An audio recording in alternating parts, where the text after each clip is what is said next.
because I turned 18 and I had to go down to the draft board and get a deferment so I could finish high school, otherwise they'd have taken me. And, when was that, Buck? that was in March of 1943. I went into the service June 12th of 1943 and was transported down to Fort Logan, which was a replacement depot. And from there we got our assignment. My assignment was to go to Abilene, Texas and train to be a medic. How long were you in that training? Our basic training was 17 weeks, and then they called out. I was the first one in my training battalion called out to go overseas. The next day they called them all out. And we went back to Camp Shenango and left from there. This Camp Shenango was the worst thing you've ever seen in your life. That's where everybody went, and then they got their assignments. Where was this camp? In Pennsylvania. Pennsylvania. Why do you say it's the worst? Oh, there were so many AWOL guys that it was pathetic. It was just terrible. Talking about discipline and, Yes, and everything yes, else. yes. And then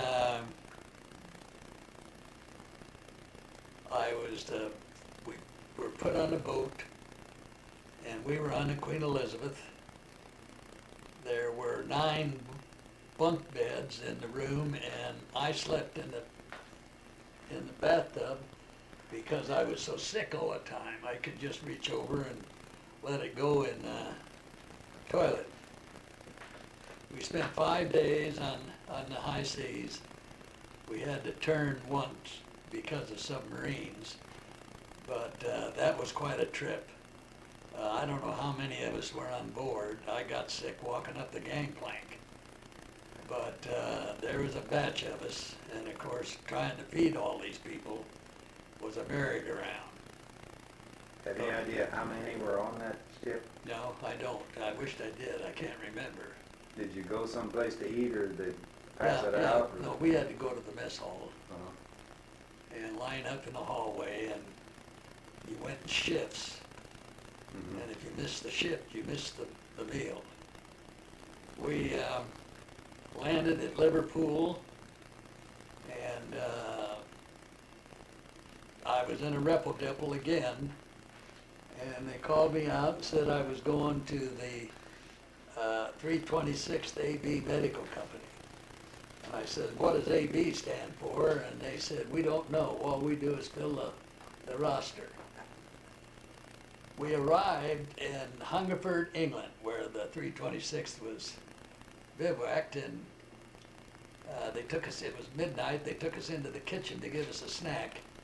And I saw these guys walking around with parachute boots. And I said, what kind of an outfit is this? And they said, it's airborne. I said, how do I get out of it? You refuse to ride a glider or refuse to jump, you're court-martialed. So I didn't have a choice. A week later, we went up in a glider ride, and it was a wild one. And when that thing landed, I went into company headquarters and signed up for jump school. Jump school was 2 weeks in, I can't remember the name of the town now, but it was 2 weeks long. Normally speaking, down at Fort Benning, you go 4 weeks. And we were the first class to make our 5 qualifying jumps in one day. By the 3rd jump, I didn't dare open my mouth because my stomach would have come out. And I had one bad jump. This guy behind me touched me, and I went out head first, and of course the chute opens over your head, and it snapped me like I was on a bullwhip. After jump school, I was given a furlough, and I called my brother, who was over in Ipswich, England, and he met me in London. And he was absolutely shocked when he walked in and saw me in my paratrooper boots. It was a heck of an experience. He was older than you or younger than 5 years older than I am. So Oh. 84. And He was in the service first then. yes, he was in the Air Force. He was a supply officer in a P-47 outfit. Heck of a guy.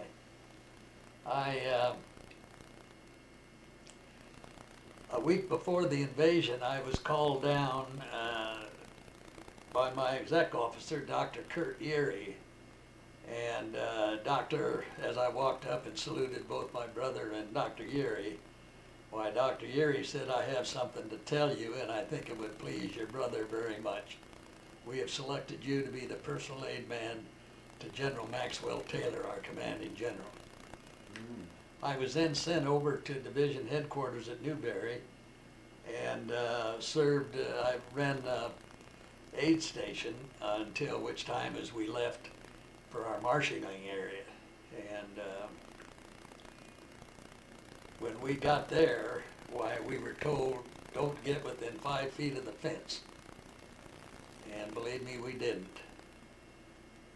On June the 5th, Because? they'd shoot us, Who's they? the Americans. They didn't want anyone trying to go over the fence. Oh, it was anyone that got a venereal disease got court-martialed. Oh. They weren't fooling around. If you missed that call to go into Normandy, why, you were in a deep amount of trouble. So it was that plus trying to keep everything secret, I suppose, Oh yes, too. oh yes. Uh-huh. We went to our plane on the night of June 1, or June 6th, 5th, excuse me. And we put on our parachutes and our musette bags, and I had this extra one that was full of medical supplies. And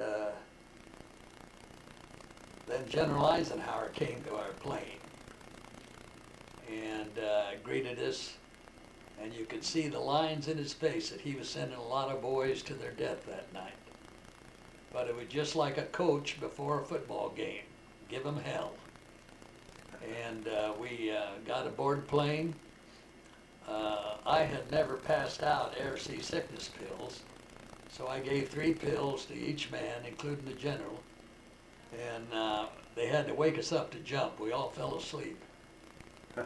But we were supposed to go in at 1,200 feet, and this bird colonel brought us in at 900 feet. My chute, when it popped open, I looked up to trace it, to check it, and there was tracers going through it. And I said, I've got to get out of this sky. And I tried a deal that's called slipping, where you pull down in a front riser, but being scared, I climbed all the way to the chute, turned it inside out, and I dropped about 80 feet. Broke my hip and pubic bone, cracked my ribs, broke my arm, and dislocated my shoulder. And I laid out there until the late afternoon of June 8th, when a patrol was out looking for a sniper that I already had been shot at by. And they immediately crawled over the hedgerow, got a litter and put me on it and carried me back to the 326th Airborne Medical Company. When I arrived, Captain Yeary came up to see me and said that you were reported killed in action. And a telegram went to my mother that I was killed in action. And she had enough faith to believe that wasn't true, because then they sent a telegram immediately saying that I had been recovered and was in a hospital in Bristol, England. In September, I heard that the division was going to go back into combat again, and I wanted to be sure that I made that, and I went AWOL from the hospital and rejoined my unit. Captain Yeary was furious with me because he wasn't going to send me back into combat, but he said, you want to go so bad, I'm going to put you in the 3rd glider. And we rode a CG-4A glider pulled by a C-47 into Holland. In northern Holland, the German flak was terrible, and it hit our tail, and we were just flopping up there in the air. Finally... Is there more than one glider behind those planes? Yeah, one. Just one? Some have been pulled too, but Mhm. just one. I kept yelling at the pilot to cut us loose, but he hung in there, and finally we got over the drop zone, and he cut us loose, and we just nosed over and headed for the ground. We hit the ground, and the minute we hit the ground, I went out the side of that glider, which was nothing but canvas. And the glider went on down the field a little ways and went into a ditch. And as they did, the glider broke loose and pulled up the nose, and the co-pilot and the pilot were still stuck in the nose. The glider broke loose, Jeep broke loose. Yeah.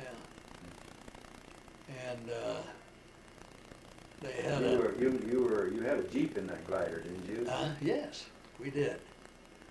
And as the glider nosed over, the Jeep ran forward and... Well, not till it hit the ground and Yeah. went down into the ditch. Mhm.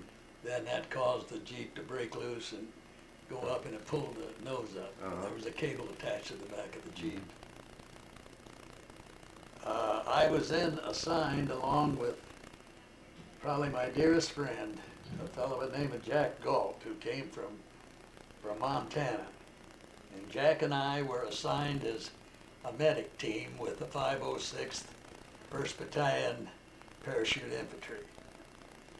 We went through 72 days of solid combat with them.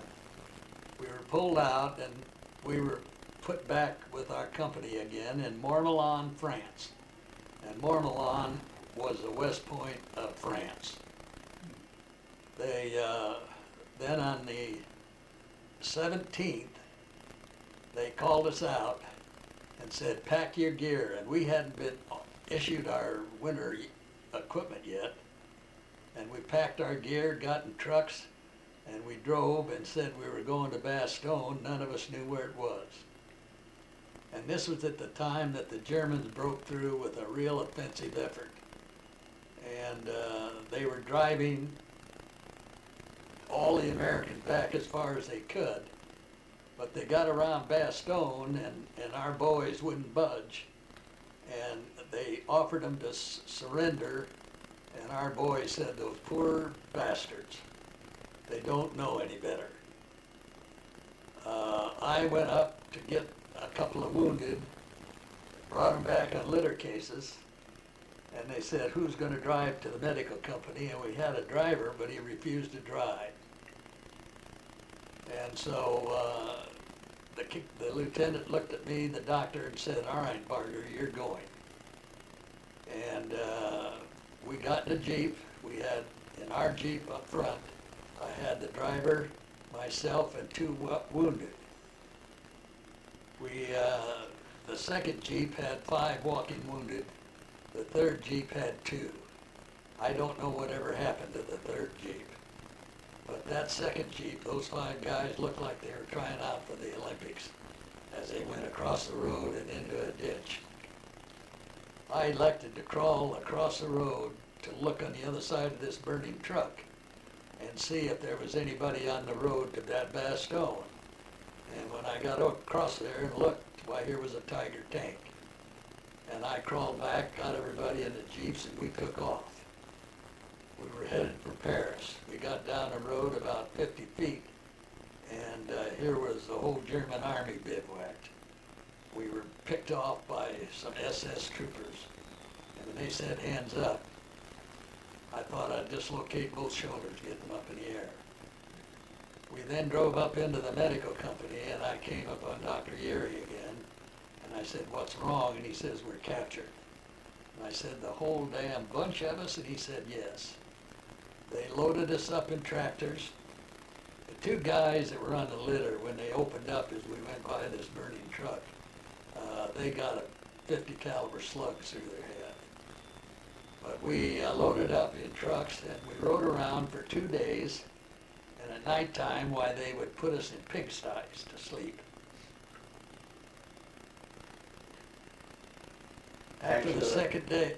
Were the pigs still there? Oh yeah, we pushed them out of the deal, but they were still in the outside area. We,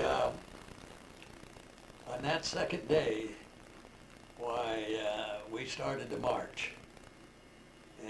I can't recall how many of us were in that group. But it was big. It had the 106th Division. It had the 101st. I can't think of any others that were with us. And they started our march, and we marched for 5 days without food or water. And we got to Koblenz, and they put us in a bombed out brick factory. And we were there for 5 days. And the only way we could keep warm at nighttime was we got 10 of us in a circle. And we'd count to 10 and then fall. And the lucky guy that got on the bottom got a good night's sleep. Those on top froze. I froze my feet on that march. And they were giving me a fit, but I didn't dare say anything because if I took my boots off, I couldn't get them back on because of the swelling. And the people that were pulled out of there, we never did see them again. We arrived, they put us on a boxcar, 40 and 8, normally to fit 40 people, and there was 125 of us. And that's when I learned how to be an animal. They locked us in. They wouldn't let us out when they pulled us on a siding. And of course, when the bombers came over, they immediately headed for a siding, and we had to sit in there in that boxcar and listen to those bombs come down. It was the most frightful moment of my life. We arrived at our prison camp, which was Stalag 4B at Mühlberg, Germany, which was 60 miles directly south of Berlin. They unloaded us, took us into the showers, took our clothes off, and gave us showers because they're scared to death of typhus. And then they marched us outdoors without our clothes on, and it was absolutely bitter cold. And then they went down the line and they hit us in the left breast with a needle, and it felt like it was a foot long with typhus serum. And then they assigned us to our hut. And we were in a hut that would normally accommodate 60 people. And again, there was about 130 of us. And they gave us some straw, and we got ourselves up into groups of 8, and we laid the straw on the ground and then patted it down, and 8 of us could sleep on it. The only problem was if you had to get up in the middle of the night, you had to wake everybody up so everybody could roll over and let the person get up. It was something to remember for the rest of my life. I was put on duty in what we called the contagious barracks, and I had every disease known to mankind in there. I think they hoped that I would catch something. What I would do when the bombers came over, I'd go out in the yard and jump up and down and point to the sky, and they'd have to come out of an air raid shelter to chase me back in, but they wouldn't come in after me. I had scarlet fever, diphtheria, amoebic dysentery, TB, measles, you name it, I had patience with it. And there was nothing for me to do but to take care of them, which I did. And You didn't have a doctor available? yes, one, Dr. Urey. Urey, But you didn't have much supplies to... No, they wouldn't give us any. In fact, I took care of one guy who had froze his feet, and I had to wash the bandages and then hold them up to the stove to dry, cut off the dead skin, and then put the bandages on his feet. We made contact after the war, and he has become one of the finest friends I've ever had. And in September, he and his wife are traveling in a motorhome and will come through Wamego to see me. Fabulous individual. He always calls me his favorite nurse. Finally, one night the British bombers came over, and boy were they pasting everything, and so we had to evacuate our cabin that we had these people And the only way to evacuate him, I had to pick him up and carry him. And I had to go around the hut and about another 30, 40 yards and then into this basement where we were staying, all of us that were prisoners there.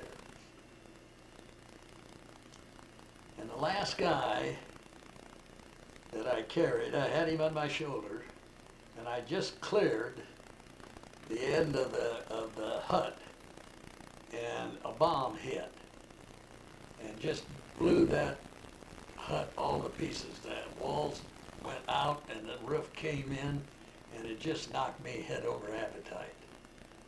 But I picked the guy up right away, and I got him downstairs, and what we thought was a chocolate factory across from our hospital in Leipzig, Warren, turned out to be a munitions factory. And this is what the British were after. In March Of 19... 44, no, March of 1945, they decided to move our contagious patients over to Leipzig. And they loaded them up in a boxcar. And I had 60 of them in there, and they put me in there to look after them, thinking maybe this clown's going to eventually catch something. Well, all I caught was yellow jaundice. They were going to put me away on a work party, and Dr. Yeri came to my assistance and said, "You're not taking him anywhere. I'll put him in the hospital. He's sick." So I missed that, and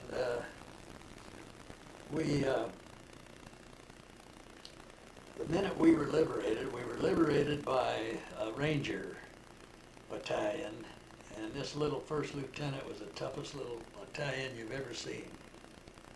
And the minute he walked in, I went out that bottom basement looking for this sergeant that had worked me over.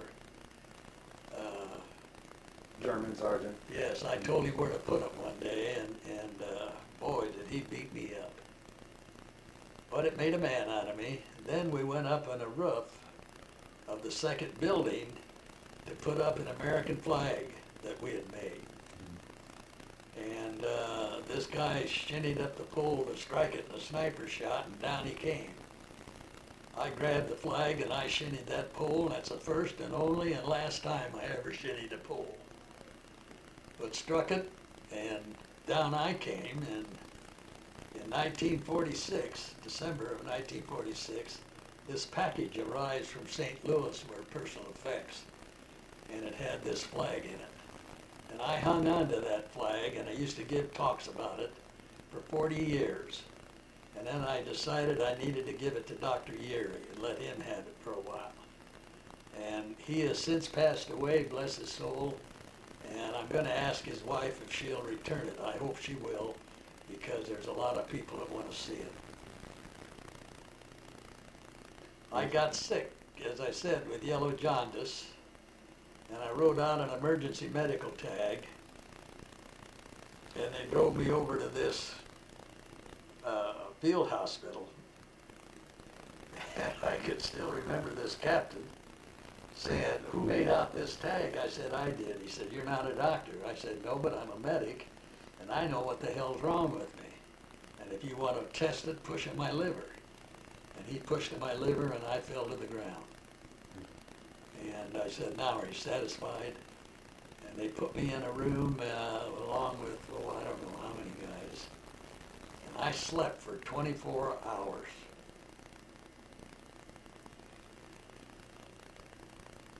This was still in Germany. Yes. You said an Italian sergeant came in liberating you? Italian First Lieutenant Ranger. American. Yeah, but he was Italian. He was Italian. You could tell that by his looks and how he talked. I see. I was sent to a hospital in Paris, and the day that they declared the end of the war in Europe, why, there was an awful lot of firing up firecrackers and firing up guns and yelling and screaming. And the next morning, they couldn't find me. And I had one of these beds that was about hip high, and somebody in the room suggested, look under the bed. And there I was, hiding up in a corner, scared to death, covered up with a blanket. I got out of there, and I was sent to another hospital, which was really a hospital for getting ready to go home. And I can still remember the night they touched my foot. And of course it frightened me, and I came awake like I was going to fight somebody. And they said, you're going home. Put us on a litter and got me into the plane, and we took off. And we landed at the Azores, and we were supposed to go to New York City, but it was fogged in, so they sent us up to Newfoundland. And we landed at Newfoundland. Someone had stolen my boots. I asked if I could go into town and buy some, and they said, we'll send 2 guards with you. And what an insult. Here I'd been locked up all that time, and then they sent these clowns with me. I called my brother to let him know I was alive and I was in the States, and I was headed home. I said, you call Mother, because I couldn't handle it. And I was sent to Fitzsimmons General Hospital. My brother lived in Denver. And when we arrived, why, he and his wife and daughter greeted me. And the next day, the ward suddenly got real quiet. And I looked up, and here walking down the aisle and went right by me was my mother. Her hair had gone from black to white.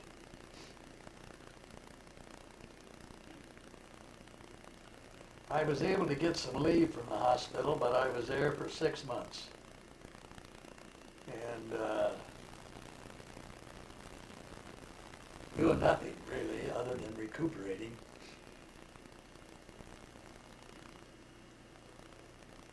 Finally, they sent us out to a rest camp in California that was for POWs. And we got on a train, and I don't know how many days it took us, but the rest camp we were at was $125 a day in peacetime. Now, this is in 1945, and you can just imagine what kind of a hotel it was. And I was there for 2 weeks, and finally called into this room one day, and this doctor started asking a bunch of questions. And I said, hold on a minute, doctor, what kind of a doctor are you? He said, well, I'm a psychiatrist. I said, what the hell am I doing here? And he said, well, you've gone through an awful lot, and we need to prepare you to go back out and take your place in society. I said, and I got up, walked to the door, and he said, this interview isn't over. I said, the hell it isn't. I'm going home. And I told him that I wasn't coming back. I said, you go out and interview the public, because a bunch of us are coming home. And I went back home. I enrolled at Greeley State Teachers College so I could play basketball. And then a friend of ours, of the family from Sidney, Nebraska, stopped to see us. And he suggested that I come back to Lincoln, Nebraska, and live at their house and see how I liked the university. Well, I loved it. And so in February of that year, I enrolled, and 5 years later, I graduated. I met my wife there, and we both went up to Sioux City, Iowa. She was a teacher in speech therapy, and I became a phys ed director. I gave that up and went to work for Armour and Company, grading beef. And after about 5 months of that, I had an opportunity to move to Omaha and go to work for Fairs, FEHRS, Tractor and Equipment Company, in their parts department. And about 6 months later, I was elevated to the parts manager, and later down the road, I became general manager of the company. I think that's enough. Thank you, Buck. Thank you very much for sharing your experience with us. We appreciate you surviving it and contributing again to society after the war. Yeah, there were 6 boys, 2 girls, and they all had, I don't know, gifts. That must be the Mohawk in us.